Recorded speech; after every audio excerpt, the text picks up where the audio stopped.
welcome to the guest. I'm Abs of October Red Boxing. You may be listening to this on Apple Podcasts or you may be watching it on YouTube. Regardless, I am very humbled and very happy to have with me the lovely green-eyed monster, not in jealousy wise, but Troy Williamson. Welcome. How are you? Yeah, I'm alright. Just on my way down to get a massage. Been training hard and my body's in bits, so yeah, I'm looking forward to that, and I'm looking forward to having a chat with you as well.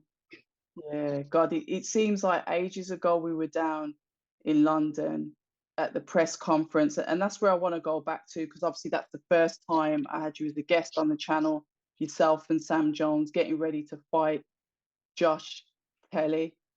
For those that don't know, Troy is in the super welterweight division. I think you've had about 14 KOs out of your 19 fights. And the last fight that we're going to go back to is obviously your fight with Josh Kelly. I mean, talk to me. Um, Nothing much to say really. I was a little bit disappointed with the result and the way that performed, but I'm dwelling it too much. I got straight back in the gym, just moving towards the future goal. Yeah, so nothing much to talk about really in that fight, apart from I was disappointed. Disappointed, you know, when like you went into the fight, and like I said, the only reason why I'm going back on this is, yeah, I know you were humble in defeat, and you're ready to get back on the horse. There was never any dispute about your attitude towards your first loss. You've had a draw, but this is your first loss. But it's going back into the fight, and reflecting on your performance on the night when you look back now, and the wounds would have healed more, and you can look back and kind of like maybe have an objective view on your performance. Talk to us about that. Yeah, like looking back on the fight, there's things I could have done and I would have done better. But hindsight's a crazy thing. Like it's easy saying it than when you're actually in there doing it. So I just found him very awkward and frustrating. I just couldn't nail him down on the night. But yeah, like you said, I learned a lot from the fight. So like I said, I'm not dwelling on it. Just obviously got to put it past me and move on. A lot of things happen, obviously. Like I said, you're not dwelling on it. You didn't come through with defeat. What would you say that you learned the most from that fight then? Because obviously you're on the road to the comeback. It's going to be the comeback fight. What would you say you learned? Um, what did I learn? Just a lot of things. A lot of things that I wouldn't really want to explain really in a way because obviously Okay. for fighters that are obviously potentially fighting me. So but yeah, Playing it safe. I did take a lot away from the fight. That way, I took a lot away from it, and obviously I will make it right in the next one. Making it right. Like I said, I've seen you training in the gym. You literally straight back on the horse. Hold on, did you have an operation? Yeah, you know, operation on my elbow. Uh, That's it. got that done in January. Yeah. So yeah, I've just got back into full time training I'd say last week, last 10 days. But that's been a problem I've had for 5 or 6 years. Just I've bottled up the courage to finally get it done, and now I've got it done. It's going to give me a lot of confidence moving forward as well. You know when you like have injuries, because you're not the only fighter that has injuries. A lot of them go into fights with injuries, but boxers seem to sit on injuries for years because it's like it starts off as a niggle and it never seems to go Yeah. away. And I get it, you can only speak from your perspective, Troy. But why would you like wait with an injury that you've had for years before you think, you know what, I've got to get this sorted? Because to get it sorted, unless you're on the NHS, to get it sorted, it's going to be a lot of money. It cost me £5,300 to get my elbow sorted. So Did it? you can imagine, yeah, like 5.5 grand. It's a lot of money, and obviously not a lot of fighters obviously starting out early in the career, maybe obviously won't have the money. Like it knocked me back.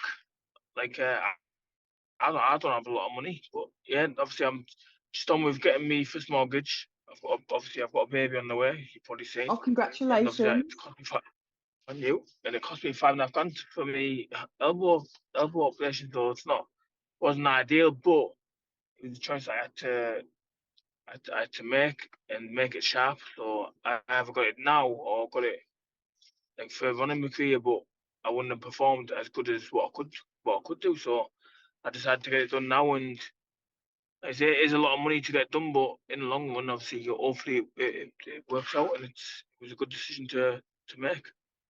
It's always one thing that's like baffled me. And like I said, you can only ever speak from like personal experience. But like personal like healthcare insurance as a fighter, and this is just I'm ignorant. Put me in my place. I always thought that fighters would have had Yeah. some kind of like personal healthcare like inserted into their contracts because of the nature of the sport Oh, that you're in. I just thought that, it would go hand in hand, but you're not the first where I've seen fighters saying, I've had to just pay this out, I've had to pay that out. And you're thinking, haven't you got insurance? yeah. Well, I've got insurance. I've got like a life insurance, but the only the only thing it didn't cover was the operation I needed. It covers breaks, fractures, Oh, wow. like Okay. ligament tears. It covers all that, but the only thing it doesn't cover is obviously what I need to get done. So it's a bit of a nightmare, but But you've done it now. Five, yeah, five and a done it. half grand lighter, Yeah. deposits for mortgage, new Oh, babies on the way. You are running at, look at that face. times You are running times at are 100 times miles an hour. times are hard, but I've been in these hard times before, and obviously I've always managed to come through. So just another hurdle, nothing to worry about. So we talk about progression then. We've kind of like got the you've kind of had to go back and sort of like re-cement the foundations in to move Yeah, forward. Um, Promotional wise, because you were with Probellum, that seems to have like just disappeared, like literally just disappeared off the face of the earth. What is happening now with yourself in regards to promotion? Are you actively looking for promoters? Are you signed? Is there something pending? I mean, talk to us. What's the scenario with you in regards to promotion? obviously I'm signed in a contract with Troy Williamson. Oh, is Um, it still active? from what I know, I don't think many people know what's going on. To be completely honest, but from what I know, obviously I'm still signing with them. I know obviously I've seen fighters that I've left and fighters that are still with them. So uh, I've got a manager. He's a good manager. He looks after me, and I think if it wasn't for him, then I'd be fucked. Okay. Because to be fair, so he's on speaking to he's speaking to a couple of people, and I've just had a call of him 20 minutes before I jumped on the Zoom call with you. So got some exciting news. Hopefully, can spill that within hopefully next week. So yeah, some exciting news. A big fight. So see if it comes off. I'm definitely going to keep him crossed for you because sometimes, as a boxing fan, I don't think we kind of like understand the true hardship of like the different like levels of boxing and how fighters are treated and coming back from losses or like you said, they're not paid this huge amount of money. So Yeah, they've still got to find a way to survive. Sponsorships being really important as well. It's kind of like getting that point of view across to our viewers that there's levels, all different levels in boxing, and it's being oh able to definitely. maintain it. I mean, talk to us, Troy. Yeah, You're the one that's in the driving seat here. I'm learning. yeah. It's like you said, it's hard. Obviously, I've done it from being right at the bottom where you've got to sell tickets to box. So you got to sell like 60, 70 tickets. That's just before you even got paid. That's to pay for your opponent. Then whatever you sell after that is you go 50-50 with the promoter. And you know yourself, these small hall shows, not many people want to come watch it. Like whether they're your friends or what, like they don't want to come watch because they're just thinking that it's just a small hall show. They want to go to like these big arena shows where they can have a drink and a piss up. But it matters when you're right down at the bottom when you need to sell tickets on these small shows. But obviously people don't understand that, so it is hard. Luckily enough, obviously I've got a good following, and I'm really humbled by that. And obviously I love everybody that comes out and spends their hard-earned money to come watch me box because, like you said, it's hard to find it's hard to find a it's hard to find a wage these days. Like, there's not many jobs or things like that. So and the cost of living now is through the roof. So for people to come and give me £100 to watch me box or £150, privileged by that, and obviously nothing but respect for the people who paid to come watch me box. I think the fan base and building that fan base over obviously the years you've been in boxing, how do you keep the fans loyal? I mean, the only reason why I'm saying this is I spoke to um one of the key promoters, Yeah, Eddie Hearn, and he was saying about fighters having to like really invest in themselves as a product. You said you're quite lucky, you've got a decent following, a big following, but it's about still engaging with that public and not just like dropping off the radar. Or how do you maintain definitely. that? How do you keep that following, Troy? Well, you just got to like you said, interact. So you got to like interact with your fans. I don't like saying fans. I like saying supporters, people who support me. I don't like saying Absolutely. fans because you say fans is I don't know, it's just not a way of words for me. But like just everybody who supports me, I like to interact with them. People, if they come and that I've got supporters that travel from down the country to Darlington to from everywhere. So just interact with them afterward. I don't really drink, but I'll go and have a couple of drinks with them and try and catch up with them after I boxed, and just promote myself on social media because if no one promote like I always say like if no one's going to promote you, then how are you going to be promoted? So you got to do it yourself. I've had stick before of people by saying you post too much, right, or this, but if I don't do it, who's going to do it for me? In a world where social media seems to be like key, alongside obviously you getting these Yeah, fights, I wouldn't really criticize if I was seeing what a fighter's up to daily, their fitness, behind the scenes in their camp, because these are the things that the fans are interested in. So I don't know yeah, why definitely. somebody would say that, but I guess each to their Just, own. just, They can I mute mean, you it's if they just don't want to see it. exactly that's what it is. Just small-minded people who all either they're jealous. Not what it is nobody likes to see people doing good. That's what I've noticed. Yeah, there is that, but you just got to literally rise above it. So we've got something rumbling under the scenes, possible fight announcement. I'm going to keep, Yes, we'll hope. Well, definitely keep. I've only just been, I only just got mentioned that today. So, like you say, it's the first time I've ever heard of it. But hopefully, it's back within the next week. What's the On so waiting on game like like, Troy? on like what's the waiting game like? Well, I boxed in December, and it's now July. It's 7 months down the line. Obviously, I'd like to be a lot more active. People that obviously I know, like I know I've just come off a loss, but I don't think that's not a excuse because Josh Kelly hasn't boxed since December as well. That's 7 months. It's not good enough. I'd like to be a lot more active, especially when you got bills to pay and you haven't got no other income apart from boxing. Obviously, I've got sponsorships, but like you say, it's not like it's not a huge amount of money that are coming monthly off sponsorship. So I've got bills to pay. I've got my car to pay, my phone bill, training, um, my nutrition. It's hard work. It's hard work. And this is what I'm saying. These are the kind of like the sides of boxing that we don't see as fans, or we maybe don't appreciate enough. When we see you walking out on the big lights and the music playing, we don't really understand what goes on behind the scenes, what kind of things are going through your mind. Maybe, like I said, okay, when am I going to be fighting again? When can I secure that Yeah, check? Because my bills, I can't just phone them up and say, yeah, my mortgage, I'll just have a 7 month break, and then I'll start paying you again. It doesn't work like that. So there's a lot of sacrifices and pressure that come with the career choice of being a boxer when you're not at that, elite level where you're really active or your money's that big, it can afford you the life that you want year after year after Yeah, year. yeah, I agree. Like you say, obviously, it's not like we're fighting for £1 million when you could box once a year or twice a year.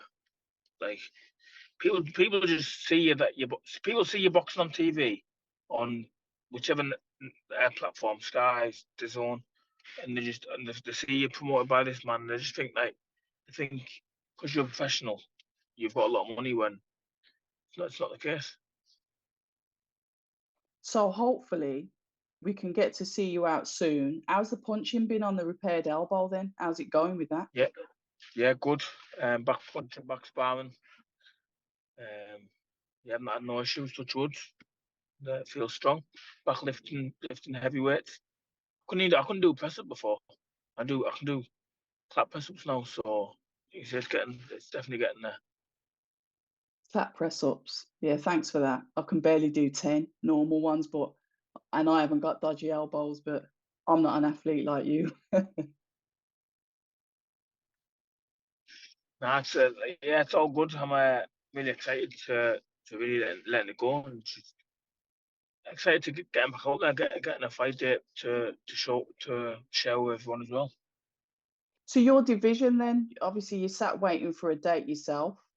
Your thoughts on your division, what's happening with it, fights that you'd possibly like to have.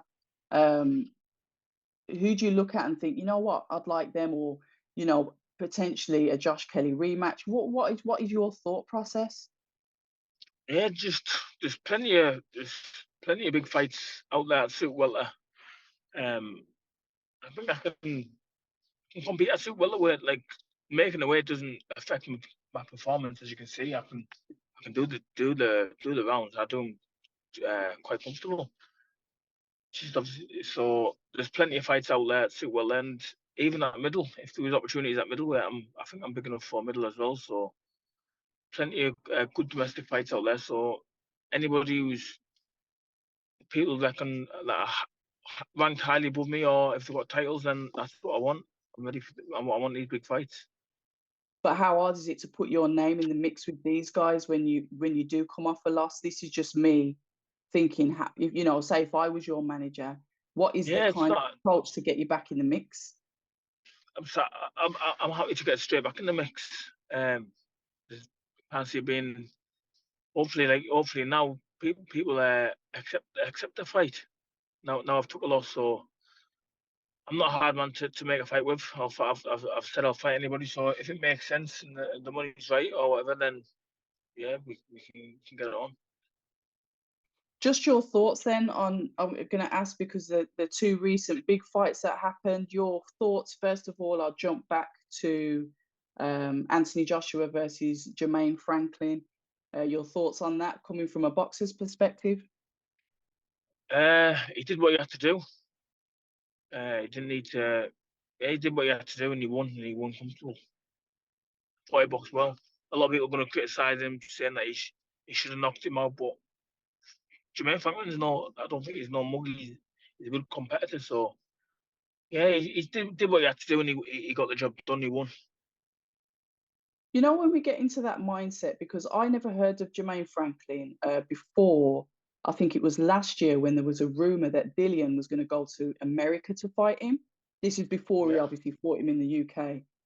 I've never really knew who Jermaine was. And the reason why I'm asking this is sometimes I think that when our favorite fighter doesn't do as well as we think they should have, we start saying, well, that guy was not a pushover. And I'm pushing this because the same kind of thing happened with Joyce v. Zhang on the weekend.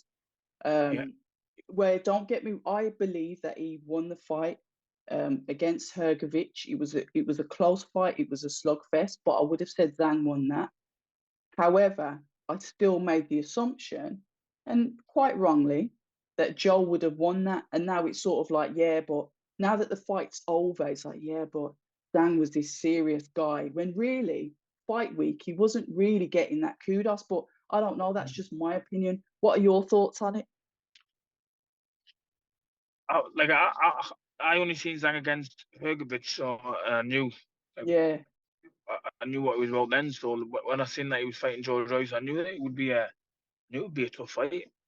Um, I didn't think George Royce would walk through him, but I did expect George Royce to win. So I was a pretty it was a bit of a shock to see the way it happened as well for him to stop him. But yeah, I knew it wasn't going to be no pushover for Joyce. Like you said, Zhang's a big guy, and I thought he beat Hergovic himself. So he was definitely coming to win, and he came over and he's done a job on him really. what do you think of the tactics then that from obviously the get-go? I'm going to make the assumption that you watched the full fight. I do beg your pardon if you have. I watched the fight. George Royce didn't seem himself. He wasn't letting his jab go. Or did Zhang nullify it? Yeah, all that. Yeah. Um, yeah. Don't know. Like you say, I'd like to see a rematch because I'd like to see George Royce win. But he could have his number. Like I can't see George Royce just being able to walk through, and people are saying that he'll walk through him and stop him within 6 next time. But why didn't he do that the first time? Yeah, it's a tough fight, I think, and quite rightly so. We saw when he fought Hergovic, I think he started to gas out. Well, Yeah, both of them, they were both tired. They were both really going hell for leather. And I think maybe in hindsight, maybe that's what they were hoping for. But yeah, we're like, hoping that he gasses out. But yeah, but we usually see Joe throw that. His jab is really horrible. It's yeah, you can see he's the got a great power job. in it. Yeah, Yeah. but it was like it just wasn't there. We've heard all sorts. What do you think about the weight? Because he went in. What was it, a stone lighter? I don't follow Yeah, his look, weight. he did look lean, but I don't think that would have made much difference. Nah, No, I don't think it would have made much difference. it'd be interesting Like you to see. say, it could just. I think everybody has an off night, Yes, I agree. and they should fly him over. But now I think everybody can have an off night. It's just you can't afford to have an off night. What it is. Yeah. Well, we're gonna kind of like keep that momentum running with you because we don't need you having any more off nights. I know that you're Nah, going for your yeah. Nah, there won't be no more off therapy. night until right. No, we keep it positive, Troy. I know that you got to go now to have your therapeutic massage or sports massage. Um, Sport massage. Sports massage, I do stand corrected. But when you say massage, it could mean anything, couldn't it, really, in this day and Yeah, age? But yeah, yeah. and congratulations on the new baby on the way. Thank you very Um, much. and I'll be listening keenly for any new fight news. Please, if you get anything, can you just tag us on the social media and I'll Yeah, share it straight away yeah, as I yeah. do. I will But do I really definitely. appreciate your time, Troy. Yeah, It's been a pleasure, and we'll catch up again soon. Hi, and thank you for watching October Red Boxing. Like, subscribe, and tap the bell for notifications. You can also find us on Instagram at October Red Boxing and on Twitter, October Red UK. And remember, at October Red, we stay ready.